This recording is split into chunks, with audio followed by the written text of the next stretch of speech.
Hello everyone, welcome to channel learn with ease. आज का topic है हमारा बैंक रिकंसिलिएशन का, जिसमें हम सॉल्व करेंगे क्वेश्चन नंबर 11 को। और इस क्वेश्चन में आप सीखने वाले हो, अगर आपकी पासबुक अनफेवरेबल बैलेंस दिखा रही है, मतलब कि बैंक ओवरड्राफ्ट है, तो इसके साथ आप बैंक रिकंसिलिएशन स्टेटमेंट कैसे बनाओगे। तो ये क्वेश्चन आपका चैप्टर नंबर 15 डीके गोयल की बुक से लिया गया है। तो शुरू करते हैं आज का लेसन। अभी तक आपने सीखा है कैश बुक का फेवरेबल या अनफेवरेबल बैलेंस हो तो हम बैंक रिकंसिलिएशन स्टेटमेंट कैसे बनाएंगे।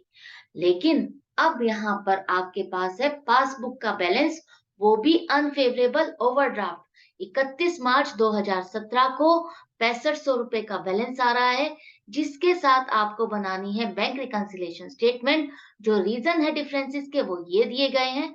तो बनाते हैं बैंक रिकंसिलिएशन स्टेटमेंट। कैसे बनाओगे? सबसे पहले जो आपकी डेट है, जिस डेट को आपको बनाना है, वो डेट लिखोगे सबसे ऊपर 31 मार्च 2017। मतलब कि जो आपको अपनी कैश बुक में बैंक के कॉलम की जो ट्रांजैक्शंस आ रही है, उसको मैच करना है पासबुक को। कहां तक? सिर्फ और सिर्फ 31 मार्च 2017 तक। अगर इसके बाद की कोई ट्रांजैक्शन है तो हम उसको नहीं देखेंगे, उससे हमें कोई मतलब नहीं है। हमारा कट ऑफ पॉइंट क्या है? 31 मार्च 2017। अब आपकी पासबुक ओवरड्राफ्ट बैलेंस दिखा रही है 6500 रुपए का। तो यहाँ आप लिखोगे, अगर ओवरड्राफ्ट है बैंक के अकॉर्डिंग है तो आप क्या लिखोगे? Debit balance. Debit balance as per passbook, passbook का है और अनफेवरेबल है, मतलब कि नेगेटिव पॉइंट है। तो आप इसको माइनस के कॉलम में लिखोगे 6500 रुपए। अब यहाँ पर आपके पास पासबुक का बैलेंस है, मतलब कि बैंक बैंक का जो ट्रांजैक्शन आपने की है, बैंक की बुक जो है उसमें जो बैलेंस आ रहा है, वो है 6500 का। आपको इससे मैच करना है कैश बुक से। और यहाँ पर जो आप चेंजेस करने वाले हो, वो इस अमाउंट में चेंज करने वाले हो। और आपको किसके अकॉर्डिंग चेंज करना है? अब आपको कैश बुक के अकॉर्डिंग चेंज करना है। आपको कैश बुक के बैलेंस तक पहुंचने के लिए आपको सोचना होगा कि आपने कैश बुक में क्या एंट्री की है, और उसके साथ मैच करने के लिए मैं क्या ऐड या माइनस करूं, ताकि मेरी पासबुक का बैलेंस कैश बुक से मैच करे।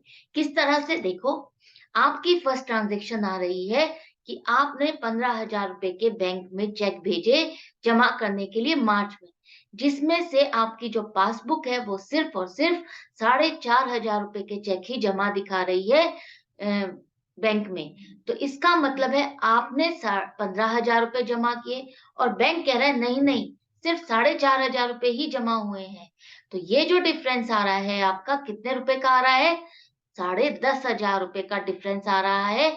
आप जब पोस्टिंग करोगे तो आपने क्या पोस्टिंग कर दी? जब चेक भेजे तो आपने तो पूरा का पूरा 15,000 रुपए जमा दिखा दिया है बैंक में, डिपॉजिट कर दिया है, बैलेंस 15,000 रुपए से बढ़ा दिया। और बैंक कह रहा है नहीं, 4,500 रुपए, और उसने सिर्फ 4,500 रुपए से ही जमा किया है, आपके बैंक के बैलेंस को सिर्फ उतने से ही बढ़ाया है। अब आपको सोचना है कि कैश बुक के अकॉर्डिंग अगर मुझे चेंज करना है तो मैं क्या करूं। तो आपको कैश बुक के अकॉर्डिंग चेंज करने के लिए क्या करना पड़ेगा? बैंक ने 4,500 रुपए किया, मतलब कि 10,500 रुपए से कम जमा दिखाया है, और कैश बुक में 15,000 है। तो 15,000 बनाने के लिए आपको क्या करना पड़ेगा? ऐड करने पड़ेंगे 10,500 रुपए। तो ऐड करो, check deposited but not yet credited by bank, और प्लस कर रहे हो, ऐड कर रहे हो, तो इसलिए प्लस के कॉलम में लिखोगे 10,500 रुपए। नेक्स्ट है, आपने कुछ चेक इशू किए 11,000 रुपए के, जिसमें से जो 3,000 रुपए का चेक है वो 31 मार्च तक क्लियर नहीं हुआ, मतलब कि वो प्रेजेंट ही नहीं हुआ बैंक से पेमेंट के लिए। आपके बैंक ने कितने रुपए की पेमेंट की है? सिर्फ और सिर्फ 8,000 रुपए की पेमेंट की है। और आपने अपने कैश बुक में क्या कहा कि नहीं, 11,000 रुपए की पेमेंट हुई है, और 11,000 रुपए से आपने बैलेंस कम कर दिया अपनी कैश बुक में। लेकिन बैंक कह रहा है नहीं, 8,000। तो यहाँ जो डिफरेंस आ रहा है 3,000 रुपए का। अब पासबुक को आपको चेंज करना है अपनी कैश बुक के अकॉर्डिंग। तो यहाँ पर कैश बुक कह रही है 3,000 ज्यादा से कम किया है, और बैंक कह रहा है नहीं। तो आपको बैंक को मैच करना है कैश बुक के साथ। तो आपको भी क्या करना पड़ेगा? कैश बुक ने कम किया है 3,000 ज्यादा, तो आपको भी बैंक का 3,000 रुपए कम करना होगा।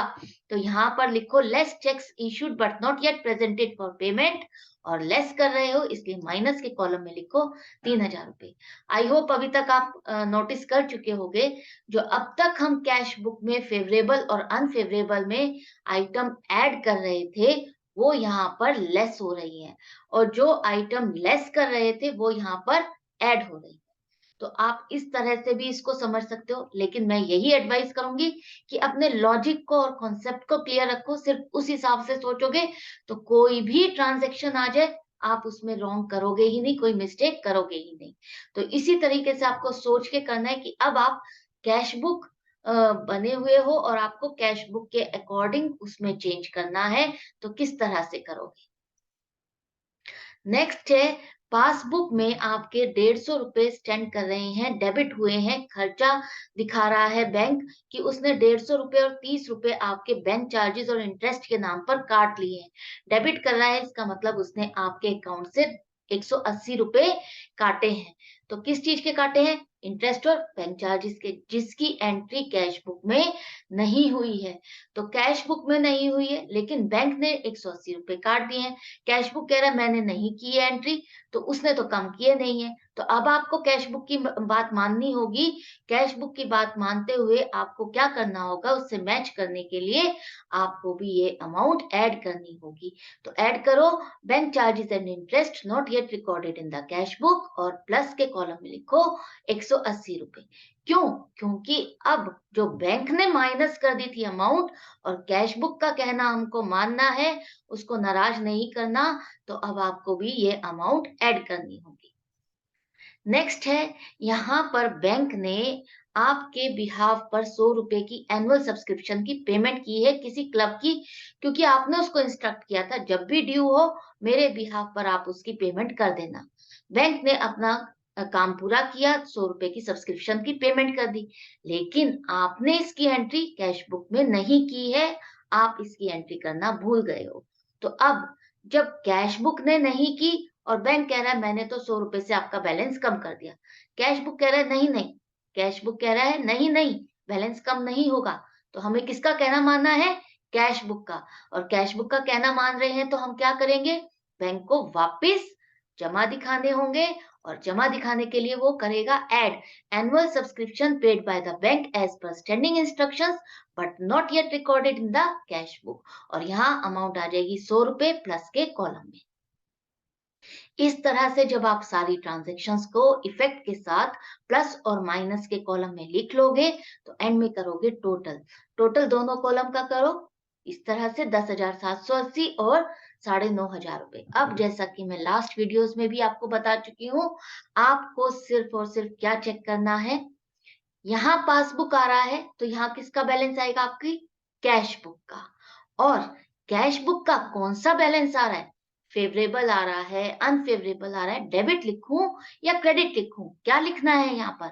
आपको मिलेगी ये इस बात का जवाब यहाँ से। तो यहाँ अगर प्लस के कॉलम का टोटल ज्यादा आता है तो आपका बैलेंस क्या होगा? फेवरेबल। और अगर माइनस के कॉलम का टोटल ज्यादा आता है तो आपका बैलेंस होगा अनफेवरेबल। तो यहाँ पर आपके प्लस के कॉलम का टोटल ज्यादा है, इसका मतलब क्या आएगा? आपका फेवरेबल बैलेंस आएगा कैश बुक का, और कैश बुक का फेवरेबल बैलेंस का मतलब है debit balance as per cash book. और कितना? ये जो डिफरेंस है 1280 रुपए का, वो यहाँ लिखोगे। अब यहाँ डेबिट है इसलिए यहाँ डेबिट नहीं लिखा हमने। क्यों लिखा? क्योंकि जो बैंक का अनफेवरेबल बैलेंस था वो एंड में इफेक्ट को लेने के बाद हमारा क्या बन गया? कैश बुक का फेवरेबल बैलेंस। तो आपने देखा, डेबिट बैलेंस बैंक का मतलब है अनफेवरेबल बैलेंस, और debit balance as per cash book का मतलब है फेवरेबल बैलेंस। तो यहाँ ये पॉइंट भी आपको क्लियर हो गया होगा। एक बैंक रिकंसिलिएशन स्टेटमेंट क्या है? एक पजल की तरह है, जहां पर हर पॉइंट आपके लिए एक क्लू है, और उस क्लू को सॉल्व करते हुए आपको एंड रिजल्ट तक पहुंचना है। तो आई होप ये क्वेश्चन आपको अच्छा लगा होगा, इंटरेस्टिंग भी था, मजा आया होगा। अगर इस तरह से कहानी बना करके सॉल्व करोगे तो कोई भी क्वेश्चन डिफिकल्ट नहीं लगेगा, बल्कि इंटरेस्टिंग हो जाएगा और मजा आएगा आपको। तो मैं मिलती हूँ आपसे नेक्स्ट वीडियो में नेक्स्ट क्वेश्चन के साथ। लेकिन आप सीखते रहना, प्रैक्टिस करते रहना लगातार। और अगर आप मेरे चैनल पे नए हो तो सब्सक्राइब कर दीजिए, लाइक कीजिए और शेयर कीजिए अपने फ्रेंड्स के साथ। मैं मिलूंगी आपसे नेक्स्ट वीडियो में नेक्स्ट क्वेश्चन के साथ। लेकिन अगर आप मुझसे ऑनलाइन क्लास भी चाहते हो तो मुझे व्हाट्सएप कर सकते हो 9212666015 पर। Good bye and take care.